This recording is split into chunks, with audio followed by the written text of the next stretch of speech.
ছোট নে আমার এই শাড়িটা একটু ধুয়ে দে তো। ভাবি কাপড় ধুইতে ধুইতে কোমর ধরে গেছে, আজকার দিও না।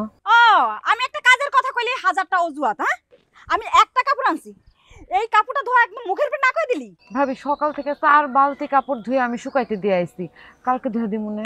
আমি একটা কাজের কথা কইলি মুখের উপর না কইরা দেস। সবাই তো কইতে পারে, আমি খালি কইতে পারি না। বুঝলাম না ভাবি, আমি তুমি কিসের কথা কইতেছো? তা বুঝবা কেমনে? তোমরা যে জামাই বউ আমার জামাইয়ের ঘাড় উপরে বৈশা বৈশা খাইতেছো, টের তো পাইতেছো না যে ইনকাম কই থেকে আইতাছে। আবার একটা কথা কইলি তোমরা সংসারের কাজ নিয়ে আমার সাথে ভাগ করো। কি চোখের মুখে নুন পড়ছে, এখন কেমন লাগতাছে? কিছু কই না তো তাই আমার জামাইটা বৈশা বৈশা ধ্বংস করতেছো। এখন বুঝবি মজাটা, কত ধরনের কত চাল। দে তো কাপড় ধুয়ে দিতেছি।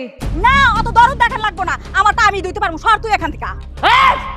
তুই যদি তোর কাপড় ধুইতে পারোস, আমার জেসমিনের কাপড় কেন ধুবো? এই তোর কত বড় সাহস, তুই আমার সাথে তুই তুকারি করে কথা কইতেছস?